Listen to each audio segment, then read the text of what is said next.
नाज़रीन अस्सलाम वालेकुम। अब तक डॉक्टर दानिश के साथ हाजिर हूँ और कुछ अहम इश्यूज़ हैं इस वक्त मुल्क के, ख़ास तौर पे आप देख रहे होंगे बड़ा शोर है।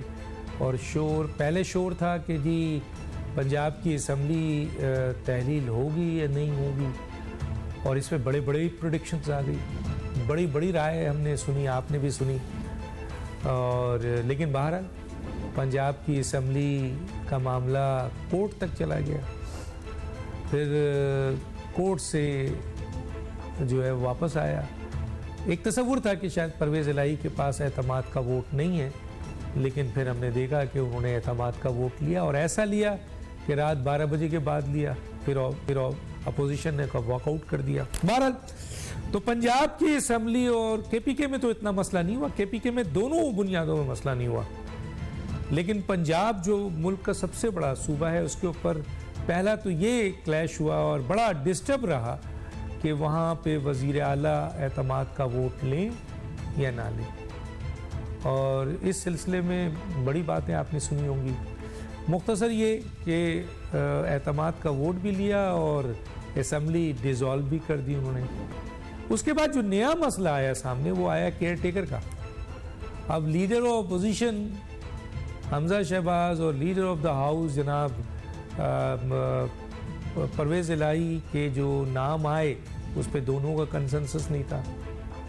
केपीके की हुकूमत बड़े आराम से डिज़ोल्व हुई और बड़े आराम से केयर टेकर भी आ गया, दोनों लीडर ऑफ अपोजिशन और लीडर ऑफ द हाउस की मर्जी से आ गया, लेकिन पंजाब में नहीं आया। बहरहाल इलेक्शन कमीशन को फैसला करना पड़ा, जो कानून है, मैं अभी इस पर बात करूँगा। और फिर एक नाम आया जिसके ऊपर पीटीआई उस नाम को किसी तरह हजम करने को तैयार नहीं है।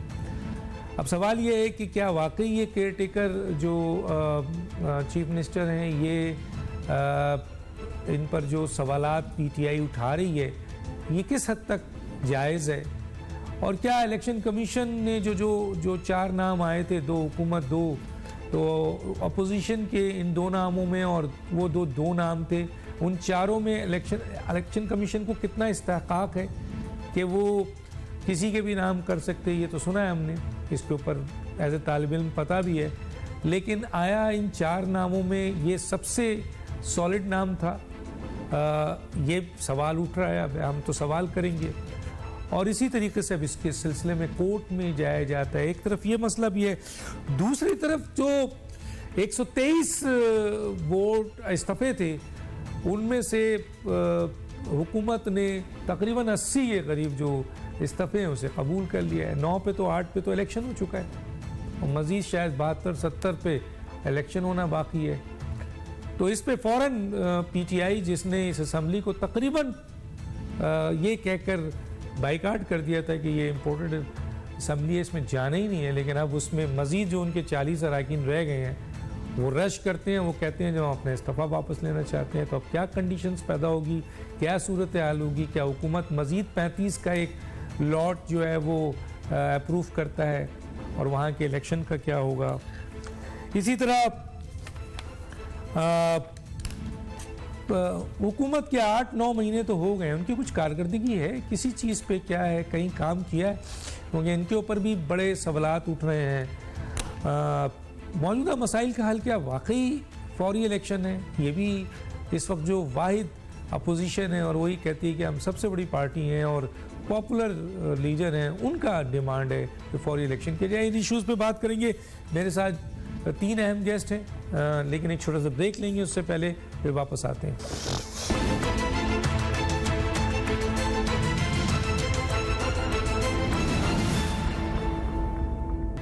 Welcome back. 3 मेहमान हैं हमारे साथ। कमर दिलशाद, साबिक secretary election commission, barrister Daniyal Chaudhry, रहनुमा पाकिस्तान मुस्लिम लीग नून, सदाकत अली अब्बासी, रहनुमा पाकिस्तान तहरीक इंसाफ। पहले आ जाते हैं रहनुमा आपके पाकिस्तान तहरीक इंसाफ की तरफ। सर ये बताइए, अपना सदाकत अली अब्बासी साहब, पहले तो हमने देखा कि पंजाब असम्बली क्या डिज़ोल्व, कि जी डिज़ोल्व होगी नहीं होगी, एतमाद का वोट लेंगे नहीं लेंगे, बड़े मसाइल रहे। हालांकि केपीके में ऐसा नहीं हुआ। बहरहाल मामला ख़त्म हुआ, तहलील हो गई। अब केयर टेकर गवर्नमेंट के हवाले से बड़ी मुश्किलात आई सामने। मेरा ख्याल है शायद तकरीबन 4 नाम आए और नहीं हो सका, और उसके बाद इलेक्शन कमीशन को ये फैसला करना पड़ा। लेकिन ये जो फैसला हुआ है इसको पीटीआई किसी भी सूरत में मानने को तैयार नहीं है, और उसके बड़े इस सिलसिले में ऑब्जेक्शन है। और मेरा ख्याल है इस सिलसिले में आप बाज़ाफ्ता सुप्रीम कोर्ट भी जा रहे हैं और एहतजाज करने भी जा रहे हैं। इस पे कुछ बताएंगे सर आप, क्यों?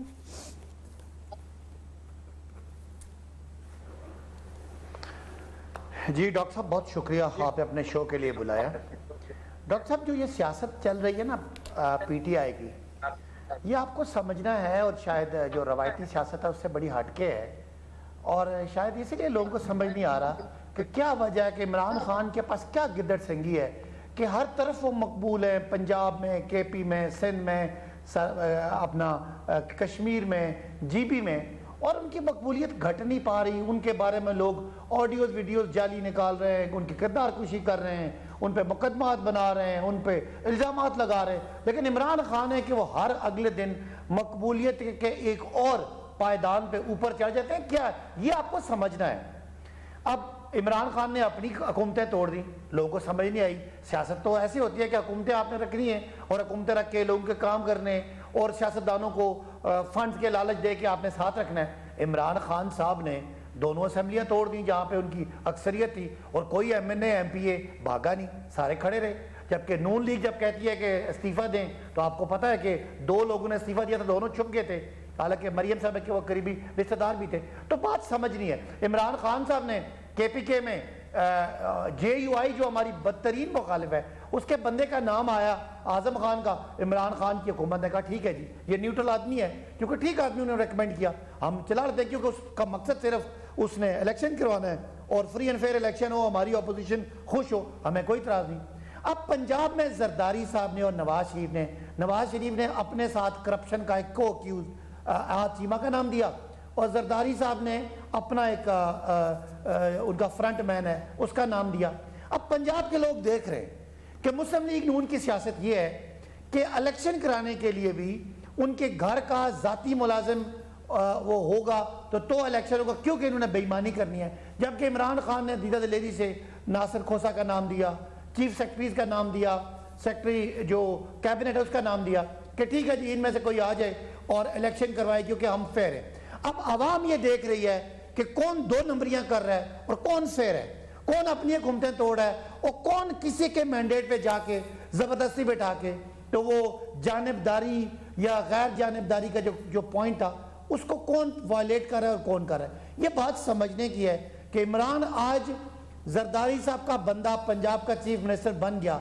जंग में एक मोर्चा जो है वो नून लीग और पीपल्स पार्टी ने जीत लिया, लेकिन बड़ी जंग में वो और हार गए कि ये लोग जो पाकिस्तान में इस्तेकाम लाना इनकी जिम्मेदारी थी, इनकी हुकूमत है, ये अदम इस्तेकाम की तरफ जा रहे हैं कि आज केपीके में कोई शोर शराबा नहीं है, और पंजाब में शोर शराबा इसलिए है कि जरदारी साहब का एक फ्रंट मैन आ गया है, वो धांधली करेगा, वो बेईमानी करेगा, और इनको कोई 4, 5 या 20 सीटें निकाल के दे देगा। अवाम पाकिस्तान के दिल में और नफरत पैदा होगी कि यार ये वो क्रिमिनल्स हैं जिन्होंने 30-40 साल से इस मुल्क को डुबोया, हमसे इंडिया आगे निकल गया, बांग्लादेश आगे निकल गया, और ये एक नस्ल आई, नवाज शरीफ, शहबाज शरीफ, मरियम, हमजा, सलमान, बिलावल, यानी ये घर के से बाहर नहीं निकल रहे। ये सारी चीजें देख के हम आज कामयाबी के एक और मंजिल पे आगे खड़े हैं। अवाम पाकिस्तान और जुड़ गई है, जरदारी और नवाज शरीफ माफियाज और एक्सपोज हो गए, तो हमें और क्या चाहिए। ठीक है, ये इनकी ख्वाहिश होगी कि पंजाब में इलेक्शन ना हो, क्योंकि इलेक्शन नहीं लड़ सकते। इनकी ख्वाहिश होगी कोई मार्शल लॉ लग जाए, कोई गैर कानूनी काम हो जाए, क्योंकि इलेक्शन में इस पीपल्स पार्टी को और इस नून को तो कोई वोट देने के लिए तैयार ही नहीं है। तो ये जो किया है इनको हम चैलेंज करेंगे। हमने इलेक्शन कमिश्नर को एक्सपोज करना था, वो एक्सपोज हुआ। अब हम पीपल्स पार्टी नून को एक्सपोज करना था, वो हो गए। ये वो बंदा है जिसने 30 लाख रुपए वापस किए हैं नैब को, वॉलंटरी इसने रिटर्न किए। इनके पास कोई यानी 60% काबीना वो है जिसमें चोर, उचक्के, जमानतों पे आए हुए लोग हैं। अब ये केपी के पंजाब में इनके पास बंदे वो दोनों हैं जो दोनों या नैब के मुल्जमान हैं और या नैब से प्ली बारगेन करने वाले हैं। तो ये मेरा ख्याल है, they stand exposed in front of people of Pakistan, ठीक है, और नफरत लोगों की इनके बारे में बढ़ेगी। इससे ज्यादा मैं कुछ नहीं कहता, ठीक है, लेकिन कानूनी तौर पे हम इनको इंशाल्लाह आप जा रहे हैं अदालत में जा रहे हैं, जाहिर है इसका कानूनी क्या नुक्ता होगा वो भी हम पूछेंगे।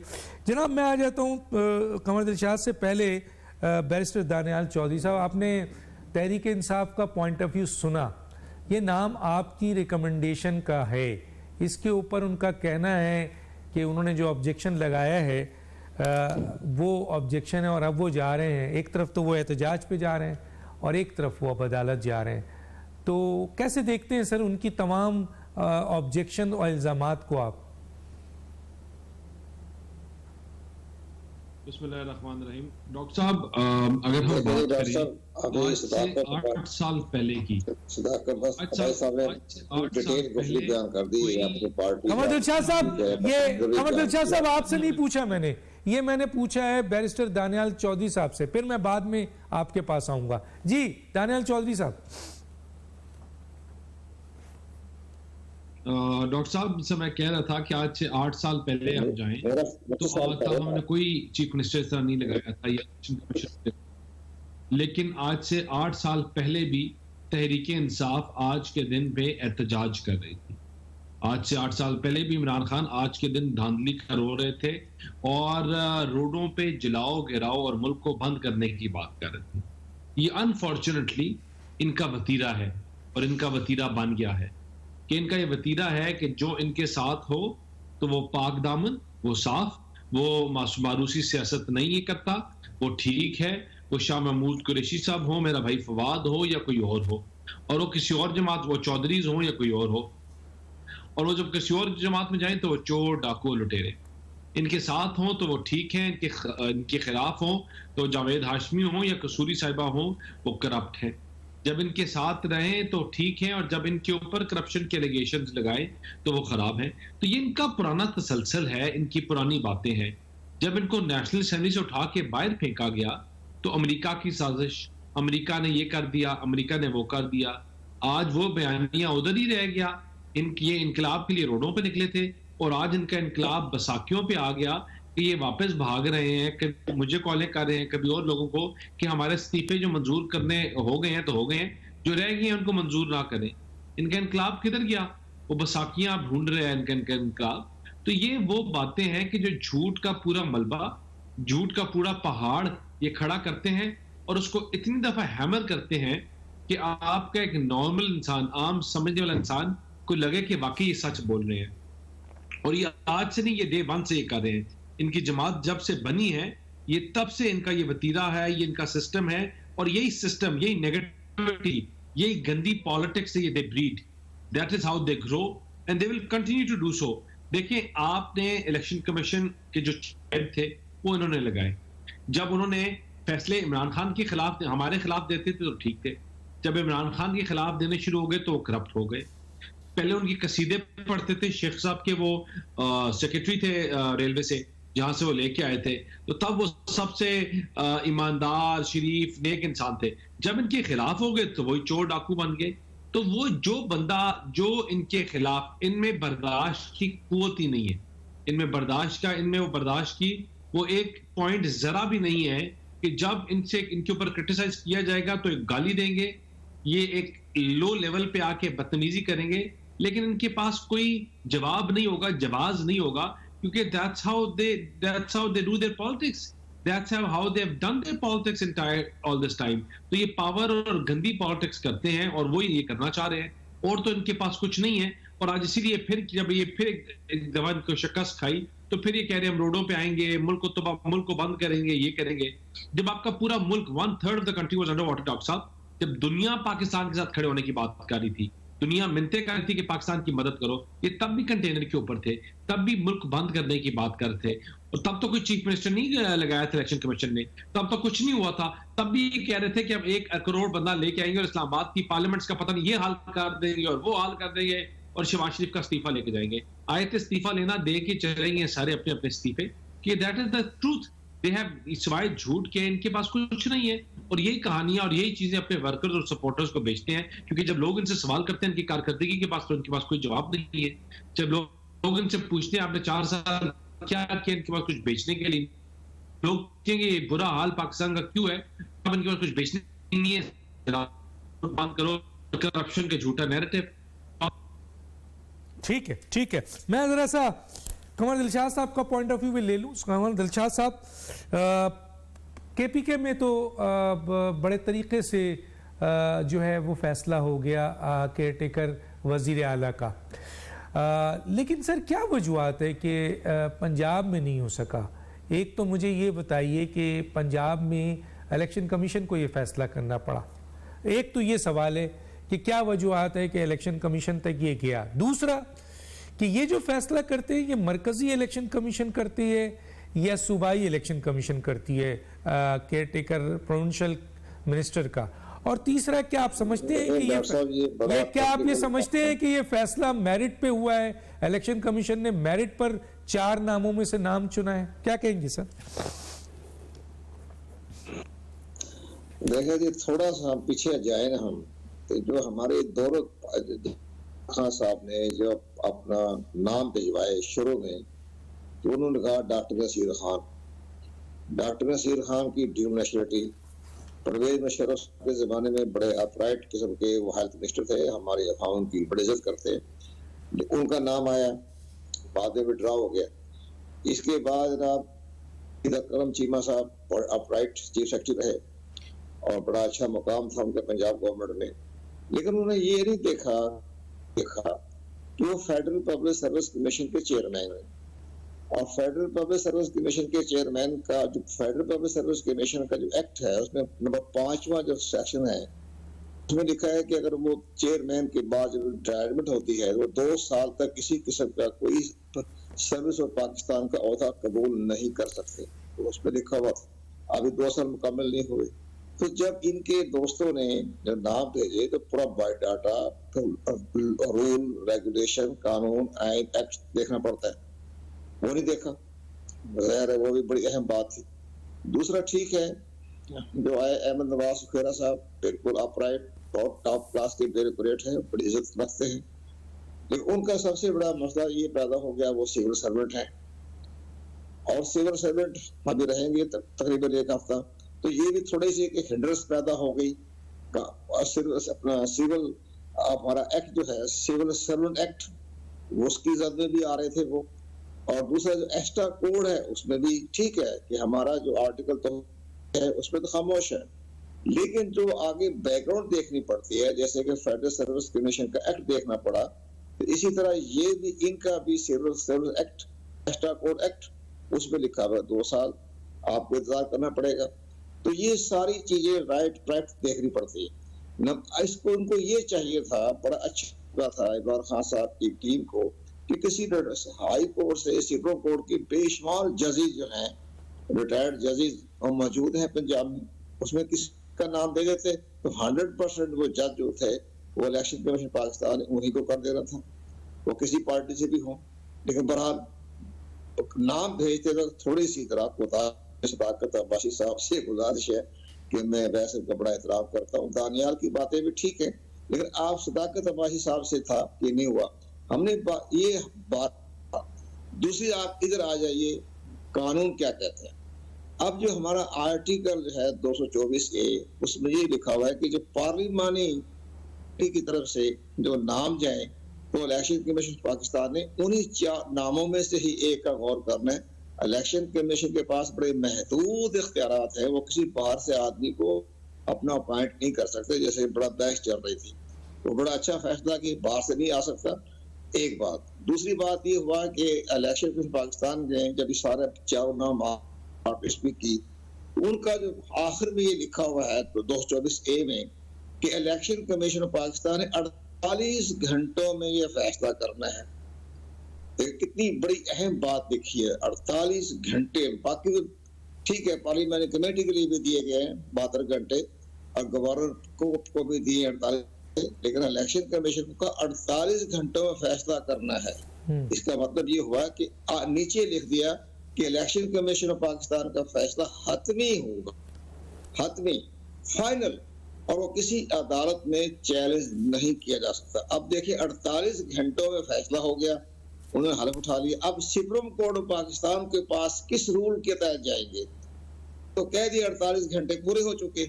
एक बात दूसरी, अब इलेक्शन कमीशन पाकिस्तान आईन में 2 इख्तियारात बड़े अहम दिए हैं, आपको पता है। नंबर 1, जब प्रेसिडेंट ऑफ पाकिस्तान का जब इंतखाब होता है तो आर्टिकल 41 में लिखा हुआ है कि चीफ इलेक्शन कमिश्नर जो रिटर्निंग ऑफिसर की हैसियत, जब वो कागजात नामजदगी एक्सेप्ट कर लें या रिजेक्ट कर दें तो किसी अदालत में चैलेंज नहीं किया जा सकता। वो इसलिए लिखा गया है कि सदर का ओहदा मुतनाज़ा ना बने। खत्म होगी बात, हो गया, फाइनल हो गया। इसी तरह से नंबर जो हमारी पार्लिमानी कमेटी ने जब नंबर नाम भेज दिए तो ऐसा ना हो कि वो सिस्टम खराब हो जाए, इसलिए वहां लगा दी गई 48 घंटे और साथ ही कहा कि किसी अदालत में चैलेंज नहीं किया जा सकता। सर यहाँ पर एक सवाल, सर यहाँ एक सवाल, जो 4 नाम गए थे आपके लिहाज से ये नाम क्या सबसे ज्यादा मेरिट पे था? एक सवाल। और दूसरा कि जो पीटीआई की तरफ से ये इल्जाम लग रहा है कि वो एक अहम तरीन केसेस में प्ली बार्गेनिंग की है उन्होंने, तो प्ली बार्गेनिंग के हवाले से, नैब के हवाले से ये कहा जाता है कि जो प्री बार्गेनिंग करता है उसका जुर्म जो है वो साबित हो जाता है, इसका मतलब है। तो क्या यहाँ पर अगर वाकई, मुझे तो नहीं पता कि ये प्री बार्गेनिंग हुई है, लेकिन ये कहा जा रहा है अगर हुई है तो क्या इसके बावजूद उन्हें लगाया जा सकता है? और फिर क्या अदालत इस चीज को देख सकेगी या नहीं देख सकेगी?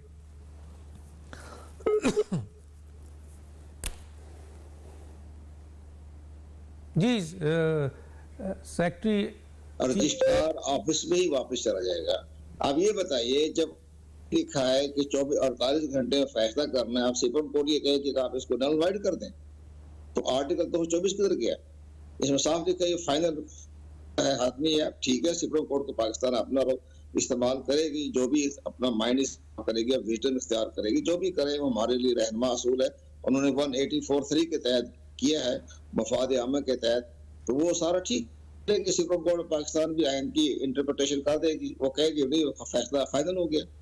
इसी तरह से जब फैसला हो गया तो फिर इमरान खान साहब की पोजीशन हो जाती है कि जी आपने लॉ कानून नहीं पढ़ते, आपके पास आपने जुमा बाजार लगाया हुआ है। नहीं सर, मैं आई एम सॉरी सर, आप कहीं और जा रहे हैं। मैं सिर्फ ये पूछ रहा हूं कि क्या ये सूबाई इलेक्शन कमीशन का फैसला है? एक तो ये मुझे बता दें सर फौरन, और दूसरा ये कि क्या ये जो प्री बार्गेनिंग के हवाले से जो संगीन इल्ज़ाम लगा है, अगर ऐसा है, क्योंकि जहाँ तक मैं कानून को समझता हूँ एज ए तालिब इल्म, जब तक आप एक्सेप्ट नहीं करेंगे कि ये जुर्म मैंने किया है, उस वक्त तक प्री बार्गेनिंग नहीं होती। तो क्या अगर ये इल्ज़ाम सही है तो इलेक्शन कमीशन ने जो फैसला किया है 4 नामों में, वो मेरिट पे है? और देखो जी, शायद बाप के सामने बात आ गई है। अगर इन्होंने नकवी साहब के बारे में तहफ़्फ़ुज़ात थे तो उसका आसान तरीका ये था कि जितने भी उनके बारे में बातें थी वो बाकायदा पार्लिमानी कमेटी के सामने पेश हो जाते कि जनाब हमें इतराज़ात है। तो जब एतराज़ दाखिल हो जाता है तो फिर मुश्किल पेश आती है। फिर वो पार्लिमानी कमेटी ने जब इलेक्शन कमीशन को नाम भेजने थे वो साथ वो सारे डॉक्यूमेंट्स पे लगा देते, अब ये भी गौर कर लें आप। फिर इलेक्शन कमीशन को पूरा गौर करने के बाद फैसला होता तो आप एतराज कर लेते। अब क्या है, कुछ नियम को आता है, हल्का से बायोडाटा गया 4 रहनों का और खत्म, तो इसी तरह बाकी नहीं भेजा। अब आप ये बताइए कि हाँ, ये मैं अर्ज ये इसलिए हम कहते हैं कि बाकायदा वोट देनी पड़ती है। ठीक है, मैं आगे बात करूंगा इसके ऊपर। मुझे एक ब्रेक के लिए जा रहा है, मैं ब्रेक ले लूं, फिर अपने 2 मेहमानों की राय लेके फिर आता हूं। एक छोटा सा ब्रेक।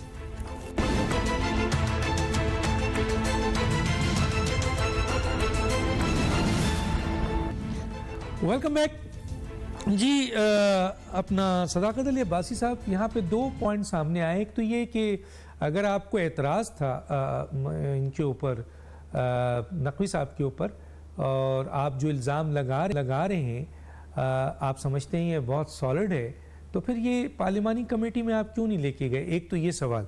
और दूसरा आप ये बताइए कि आपने जो नाम दिए, जो कोड ऑफ कंडक्ट के लिहाज से या सरकारी मुलाजिम के लिहाज से वो लड़ नहीं सकते थे, वो तो आपके जो कानूनी माहिरीन है उन्होंने ये नहीं देखा कि वो गलत नाम आगे फॉरवर्ड कर रहे हैं? जी अब्बासी साहब।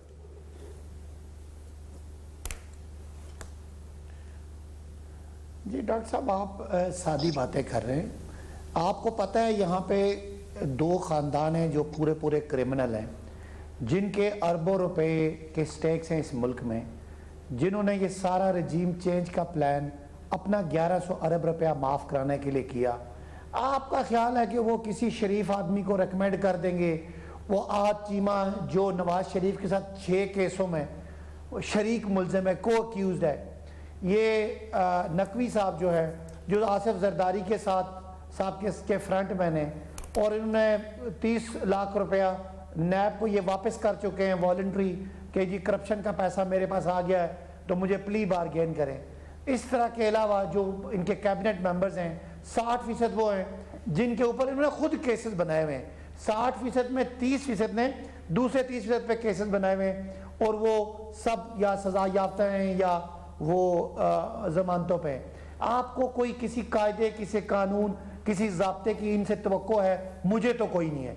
मुझे तो ये पता है कि ये मुल्क इन माफियाज के हाथों में है और हमने लड़ के छुड़ाना है। उसके लिए हमने अपने इस्तीफे भी दिए, अपनी असेंबली की सीटें भी छोड़ी, हमने अपने फंड्स भी छोड़े, हुकूमतें भी छोड़ी। पाकिस्तान के बेहतरीन या अजीम तर मफाद के लिए, पाकिस्तान को जो इस वक्त केओस में है, एक अफरा तफरी के हालात में है, एक सियासी अदम इस्तेकाम के हालात में, उसको निकालने के लिए इमरान खान गोलियां खा के भी लड़ रहे हैं, हम लोग इस्तीफे दे के भी इसको बचाने की कोशिश कर रहे हैं। दूसरी तरफ क्या है कि माफिया पूरी कोशिश कर रहा है कि वो अपने पंजे गाड़े और अपने माफिया के जो उनके चट्टे बट्टे उनको लगाएं। देखिए ना, इमरान खान ने 2 चीफ सेक्रेटरीज, एक सेक्रेटरी कैबिनेट को रेकमेंड किया, KPK में हमने एक्सेप्ट कर लिया कि जी एक चीफ सेक्रेटरी साहब आए थे। अब इस तरह के मोहसिन नकवी जैसे बंदे को रेकमेंड करने का एक ही मतलब है कि जरदारी साहब जो पूरी दुनिया में मशहूर हैं, एक करप्ट आदमी, लेन देन करने वाले, लोगों के ज़मीर खरीदने वाले, जाली अकाउंट्स बनाने वाले, वो नून लीग की मेहरबानी है, उन्होंने एक्सपोज किया इनको। ये जो फालूदे वाले अकाउंट नून लीग ने उस वक्त जाहिर है ये पब्लिक को बताया। ये जो $60 मिलियन आसिफ जरदारी के अकाउंट में निकला था, मैं शुक्रिया अदा करता हूँ नून लीग का, उन्होंने बड़ी उस वक्त लड़ाई की थी। लेकिन जब नवाज शरीफ साहब फंस गए, जब उतने पैसे इनके भी फंस गए, फिर दोनों चोरों ने हाथ मिला लिए और बहुत सारे ताकतवर लोगों ने इनके साथ डील कर ली। आज ये मुल्क डील में फंसा हुआ है और इमरान खान छुड़ाना चाहते हैं, और इमरान खान का किरदार लोगों के सामने है। वो मुल्क की बात करते हैं, वो अपनी पावर छोड़ रहे हैं, वो इंसाफ से न्यूट्रल बंदे लगाने की कोशिश कर रहे हैं, जबकि ये घर के मुलाजिम और घर के क्रिमिनल्स को लगा के ये अवाम के सामने और एक्सपोज हो रहे हैं। और डॉक्टर साहब क्या बात है, इमरान खान साहब ने क्या ऐसा कर लिया है कि अवाम में बहुत मकबूल है, और नवाज शरीफ और जरदारी क्यों बदनाम है? यही वजह है ना।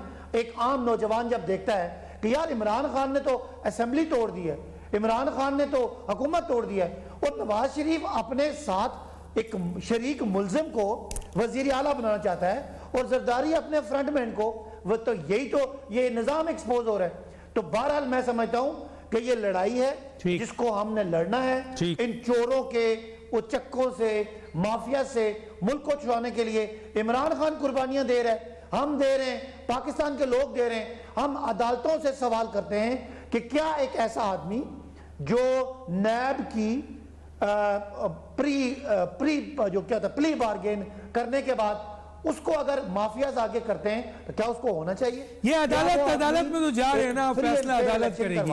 आप बहुत अच्छा है, अदालत में जा रहे हैं, अदालत फैसला कर देगी। तो आप अदालत को छोड़ें, क्यों छोड़े सर? अदालत में फैसला करना। आप मुझे बताएं, इतना यानी बैकग्राउंड सुने ना, ठीक है, आप मुझे बताएं, ऐसी बैकग्राउंड वाला आदमी ठीक है पाकिस्तान में, पंजाब में ये फैसला सर, ये कराची वाले ठप्पे में फैसला इलेक्शन कमीशन का है, और इलेक्शन कमीशन का फैसला आप अदालत में चैलेंज कर रहे हैं। मेरे पास टाइम कम है। दानियाल साहब, मैं बहुत कुछ बोल दिया है इन्होंने, अपना सदाकत साहब ने, आप क्या जवाब देंगे सर? डॉक्टर साहब, मैं तो एक जनता का वकील नहीं हूँ। गवर्नमेंट का नाम दिया था और उसको इलेक्शन कमीशन ने चूज कर लिया, लेकिन मैं ये उसके मुताबिक उसके लिए एक चीज कर लूँ कि उनका जो था वो 1 ईयर रिटर्न था, कोई प्ली बार्गेन थी। नंबर 2, इतनी छोटी अमाउंट थी कि नकवी साहब जैसे, मैं जितना मैं इनको जानता हूँ और देखा सुना है, माशाल्लाह इज अ वेरी साउंड और वेरी प्रोफाउंड बिजनेसमैन, और मीडिया आपकी इंडस्ट्री से ताल्लुक है इनका, मीडिया से ही इनका वो है, और जो इन्होंने सारे तकाजे मीट किए, और मेरा नहीं ख्याल कि कोई इशू था इस नाम के ऊपर, और वो जो वॉलंटियर रिटर्न की अमाउंट है वो इतनी है कि जितनी शायद ये अपने 4 लोगों को तनख्वाह देते हो, तो मुझे नहीं लगता कि वहाँ कोई ऐसी कोई इंटरेस्ट या ऐसा कोई इशू भी था। और जहां तक देखिए, जब इनको जब नाम दिए थे तब उसको इशू को रेज करते, तब कैसे आप इसकी जगह और नाम दें, तब ये आते कमेटी में, तब ये फेस करते। इनका तो ये वतीरा है डॉक्टर साहब, इनसे आपको बोला कि शो डालेंगे, चीखें मारेंगे, पता नहीं क्या क्या। अभी दास्तानें जो सुना रहे थे, मुझे बताएं कि क्या दास्तानें किस चीज की थी, और क्या अहद चीमा एक ऑनरेबल ब्यूरोक्रेट जिसने सर्व किया, और अहद चीमा से क्या मांगते रहे कि तुम जो है वादा माफ गवाह बन जाओ, और जो शाहिद खान नवासी साहब के साथ जिन लोगों को पकड़ा था, क्या मांगते रहे उनसे कि वादा माफ गवाह बन जाओ। तो ये इनके पास फिर उनको ये बुरा भला कहते हैं बाद में, ये this is their own old habit, पीछे करते रहे, बार बार करते रहे, अभी भी वो करेंगे। तो इसमें तो कोई हकीकत नहीं है। लेकिन जहां तक बात मुझे डॉक्टर साहब, ये साथ में ना हो, ये मुल्क को आगे चलाना चाहिए, पाकिस्तान आगे जमहूरियत स्ट्रिक्ट होगी, और जो गलती इंस्टीट्यूशंस ने और इदारों के कुछ लोगों ने पहले की थी वो दोबारा रिपीट नहीं होगी। पाकिस्तान को अनाड़ी आरा नहीं दिया जाएगा, पाकिस्तान को फिरकावारियत की जो सियासत है जो आप आने की कोशिश कर रहे हैं, उससे पाकिस्तान को हम बचाएंगे, और इंशाअल्लाह पाकिस्तान वापस उस गंदी पे लगेंगे, वापस वहां लेके जाएंगे जहां नवाज इन तमाम को चीजों को पाकिस्तान की मैशत को लीड करने के लिए वापस आएंगे, अपने इदारे के उनका बाजू बांध के हम ये इंशाअल्लाह मुश्किल मरला तय करेंगे, और पाकिस्तान में असल हक होगी। ये ठीक है, ठीक है, वैसे लोग जो कभी एक स्टेटमेंट पीआई कर दी, एक स्टेटमेंट से एक स्टेटमेंट से IMF से आपने डायलॉग खत्म कर दिए, एक स्टेटमेंट तीन मुल्क बेच आगे पाकिस्तान में देखिए, मुझे तो कोई है वो है कॉम्पिटेंस, नालायकी, और वो आपको नजर आया कि वो नालायकी और इनकॉम्पिटेंस के नाम देने पे भी इनकॉम्पिटेंट लोग हैं कि सुखेरा। ठीक है, मैं मेरे पास टाइम कम है सर, मेरे पास टाइम कम है, वरना मैं आपसे और भी बात करता, दोनों से कम टाइम है। मुझे ज़रा सेक्रेटरी इलेक्शन कमीशन से भी एक राय लेनी है।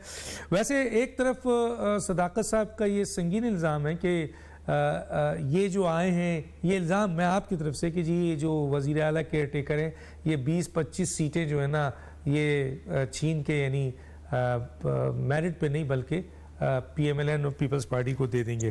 दूसरी तरफ मोहसिन नकवी का तनख्वाह, सरकारी गाड़ी, प्रोटोकॉल और पेट्रोल ना लेने का ऐलान, ये, और जब गाड़ी पे सफ़र करेंगे तो कोई ट्रैफिक नहीं रोकेंगे। बड़ा अच्छा बयान है ये। बहरहाल एक छोटा सा ब्रेक लेते हैं, फिर वापस आते हैं और फिर कंवर दिलशाद साहब से। अच्छा, ब्रेक नहीं है, चले तो मैं कंवर दिलशाद साहब की तरफ आता हूँ। कंवर दिलशाद साहब, मुझे ये बताइए कि क्या ये इलेक्शन कराना तो इलेक्शन कमीशन का काम है, और इलेक्शन कमीशन, साफ सुथरा इलेक्शन कराना भी इलेक्शन कमीशन का काम है। तो मुझे ज़रा ये बताइए कि क्या ये जो इल्ज़ाम आ रहा है कि केयर टेकर जो वज़ीर आला हैं जिस पे इतनी लड़ाई हो रही है, तो कंवर दिलशाद हमारे साथ नहीं है, तो कंवर दिलशाद साहब को लाइए, क्योंकि उनसे लाइन पे लीजिए ताकि मैं उनसे ये पूछ सकूं कि ये इल्ज़ाम जो होता है केयर टेकर वज़ीर आज़म पे या केयर टेकर वज़ीर आला पे कि ये धांधली करेंगे। इंतज़ामिया, पूरा सेटअप, पूरी जो इंतज़ामी मशीनरी है वो वज़ीर आला के नीचे काम करती है। तो अगर आइन में एक गैर जानेदार वज़ीर आला को इसीलिए लगाया जाना था कि वो आगे फेयर चांस देगा सब पॉलिटिकल पार्टीज़ को। एक आदमी जो PTI का इतना मुखालिफ है और वो आते ही अगर उसको सारी यानी लोगों पे उसको तरजीह दी जा रही है, तो आपको क्या लग रहा है ये फ्री एंड फेयर इलेक्शन के लिए हो रहा है? ये तो कोशिश की जाएगी कि इलेक्शन ही ना हो और ये किसी तरह से ये इसको लटकाएं और पाकिस्तान को मजीद आप इलेक्शन लड़ेंगे। अगर सुप्रीम कोर्ट ने इनको रहने दिया, सुप्रीम कोर्ट ने इनको रहने दिया सदाकत साहब, तो क्या आप इलेक्शन में जाएंगे, पंजाब के इलेक्शन में? देखें, इलेक्शन में हम जरूर जाएंगे। इलेक्शन तो इलेक्शन से ये भागेंगे, आप भाग रहे हैं, पंजाब के इलेक्शन से भागे, यहाँ पे इस्लामाबाद की लोकल बॉडी इलेक्शन से भागे, अभी भी इलेक्शन से भागने के लिए कभी मर्दमशुमारी का बहाना करें, कभी किसका बहाना करें। असल में तो बात यह है, इमरान खान का इनके पास कोई तो तोड़ नहीं है, मेरे पास टाइम नहीं है। मैंने आपको एक्स्ट्रा टाइम दे दिया सदाकत साहब, दानियाल साहब को। आप मुझे बताएं, जो पूरा दिन बिजली नहीं संभाल सकते। हाँ, ये तो बहुत बड़ा सवाल, ये तो आपने बहुत बड़ा किया है, बिजली नहीं है। मुझे बताएं ना, ये दानियाल चौधरी साहब, आपकी दानियाल चौधरी साहब, ये शहबाज शरीफ की पूरे पाकिस्तान में बिजली नहीं है भाई, पूरे पाकिस्तान में नहीं है। और दानियाल साहब, आप आइंदा स्काइप पे मत आइएगा, क्योंकि आपका पॉइंट ऑफ व्यू डिस्टर्ब होता है, इंटरनेट डिस्टर्ब होता है, वरना आपका पॉइंट ऑफ व्यू जाने में दुश्वारी होती है। कंवर साहब, बिल्कुल 1 मिनट रह गया, क्योंकि आपका भी इंटरनेट था, डिस्टर्ब हुआ। मुझे ये बता दिए, पूरे पाकिस्तान में बिजली नहीं है सर, तबाही आई हुई है। ये एक आखिरी सवाल है कि इलेक्शन कमीशन फेयर इलेक्शन कराती है, लेकिन मेरे तहरीक इंसाफ के साथ ये कहना है इंतजामिया तो उसी के नीचे है और वो सारी गड़बड़ करती है। 1 मिनट है सर आपके पास, क्या कहेंगे? देखिए जी, ये बहस चल रही है। इमरान खान साहब को मालूम होना चाहिए, बाकी दोस्तों के भी, जो वजीर आला जो होता है केयर टेकर, उसके पास का बहुत ही महदूद इख्तियारात होते हैं। सारा काम इलेक्शन के पाकिस्तान ने करना होता है, और उसके पास तो चीफ मिनिस्टर के पास तो इख्तियारात ही नहीं है। उनकी तो ब्यूरोक्रेसी उनकी बात नहीं मानती, तो बराए नाम है कि अलामती किस्म के वो वजीर आला होते हैं केयर टेकर के। तो इसको इतनी कंपेन चलाना, जुलूस निकालना, आपके पास पूरी वोट की ताकत है, आपको खौफ किस बात का हो रहा है? लोगों ने पोलिंग स्टेशन पे जाने से, क्या केयर टेकर चीफ मिनिस्टर को लोगों को मना करेगा जाने से? ब्यूरोक्रेसी मना करेगी उनको? आप जाए, हजारों की तादाद में पोलिंग स्टेशन पर जाए, वोट कास्ट पे। इसका मतलब है कि इमरान खान शिकस्त तस्लीम कर चुके हैं। उन्हें मालूम हो चुका है कि मुझे पंजाब में जब इंतखाबात हो गए तो लोगों ने मुझे वोट कास्ट नहीं करना, इसलिए कभी वो चीफ मिनिस्टर पे हमला करते हैं, कभी वो इलेक्शन कमीशन पे हमला करते हैं। जब उनके पास वोट की ताकत है तो डरने की किस बात के ऊपर हो रही है? ये जुलूस निकाल के लोगों का जुलूस निकाल दिया, लोग थक गए। वोटर्स हमारे पास आए, लोगों ने कहा जी क्या तमाशा बना रखा है जी, हर चौथे दिन जुलूस निकाले 15-15, 20-20 आदमियों के, उसे क्या फर्क पड़ेगा उसके साथ? जब वोट की ताकत है, इस्तेमाल करे पुलिस स्टेशन में जाकर। डरने की, खौफजदा होने की क्या बात है? इसका मतलब है कि वो शिकस्त खा चुके हैं, मालूम हो गया कि मेरी वोट ताकत खत्म हो गई है, ताकि कल को इलेक्शन को जो है उसको। लेकिन सर केपीके में तो एतराज नहीं किया ना, केपीके में तो एतराज नहीं था ना, डरते हैं, होते हैं। केपीके में तो एतराज नहीं किया, क्या कर लेगा? वो तो एक्सेप्ट कर लिया है। क्या पास के पास इख्तियार चीफ मिनिस्टर के पास? ठीक है, बहुत शुक्रिया तीनों मेहमानों का। डॉक्टर दानिश को याद दीजिए।